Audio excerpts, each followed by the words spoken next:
Hello, everybody. It's Brian here, and I'm going to tell you about what I did on Saturday. Well, not the entire day. Some things will have to remain secret, but I will tell you what I did for part of the day on Saturday. Now, about a week and a half, within the last 2 weeks, I saw a notice on social media that Daniel Lanois would be making an in-store appearance and it said performance and meet and greet. And I thought, that's fantastic. Why don't I go to that? So on Saturday, I did. I made my way over.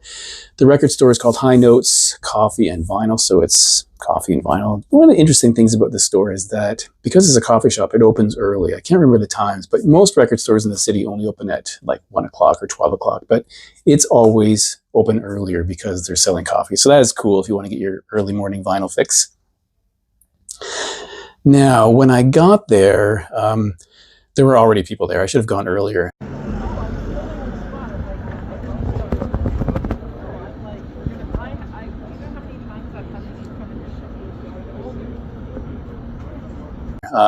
The owner made an announcement that the store was at capacity, so that means we'd have to hang out on the sidewalk. The good news is that they brought speakers out onto the sidewalk so we could hear what was happening inside.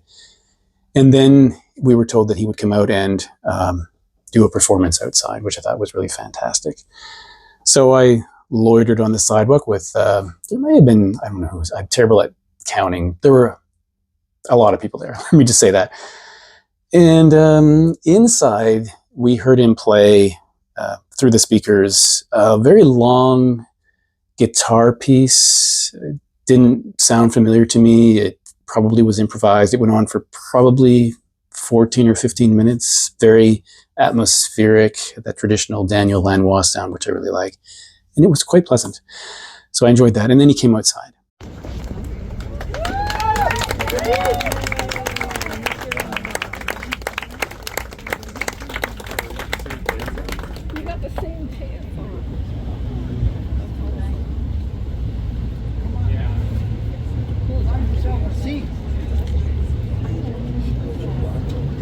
And the performance outside was, I will say, unusual.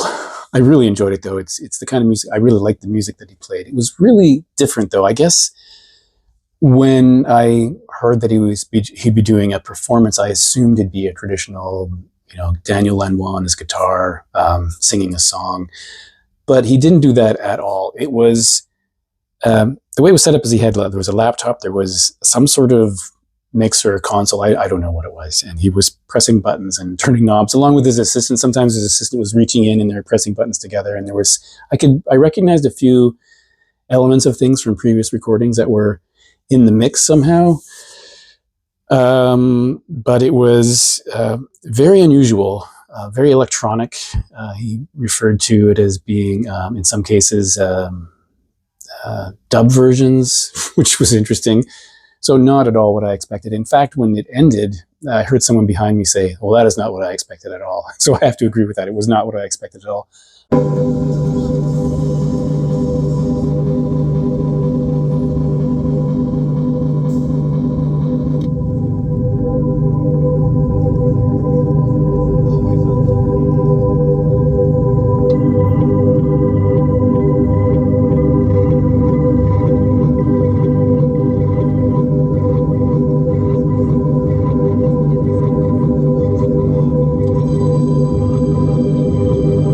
But very good. I really liked it. He seems to have an affinity with this particular neighborhood. A couple of years ago, he played a free concert that I missed at the Polish festival just around the corner, and I can't believe I missed it.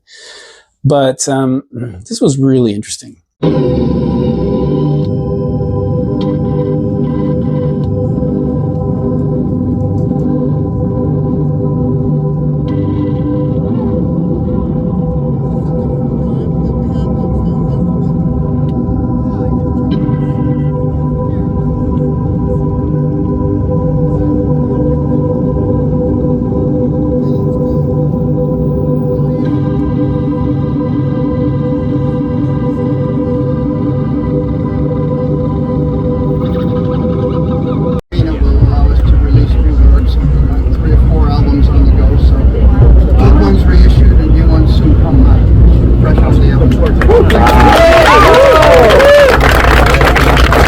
And then he said he was going to leave out the back because he had a date, something like that. But he went into the store and everyone flowed in behind him because this was apparently the meet and greet. And stupidly, I did not go back to my house where we're not living right now. And I did not get my Daniel Lanois records and CDs to have him sign. I just totally blanked on that. The good news is they did have some records that you could buy to have him sign. Now, they did have a selection of people he's worked with. Like, for example, he produced, as many people know, U2 and Bob Dylan, Robbie Robertson, Emmylou Harris, the Neville Brothers, or one of the Neville Brothers. It was a long list. So even Neil Young, I guess. I didn't buy one of those records. I found I got one of the last two copies of this particular Daniel Lanois record, which I did not own, and that is Belladonna from 2004, five. This is a repressing, of course, and there is his autograph right there, which he signed for me. This is the limited tour edition, 931 out of 1,500. And this is just a black vinyl pressing. Fantastic. So the good news is, although I forgot to go back and get records, or didn't go back to get my records, I was able to buy something there, and one that I didn't have, fortunately. And then there was a chance to talk to him. Like, I didn't want to take up all the time. There was a big crew of people behind me. So I essentially just said, it was nice to meet you. I enjoy your music, blah, blah, blah. And handed my phone to one of the people there who took a photo of us together, which I will treasure. Great day. It didn't last very long. So I guess the whole event was like an hour or so. He played maybe 30 minutes in total or something like that, maybe 25 minutes. And then we had a chance to talk to him. And I took a few minutes to look around the bins of that store. There was a sale on, but I didn't find anything I wanted. So that is my experience meeting the famous, fabulous Daniel Lanois on Saturday. So thanks for watching. I'll see you in the next video.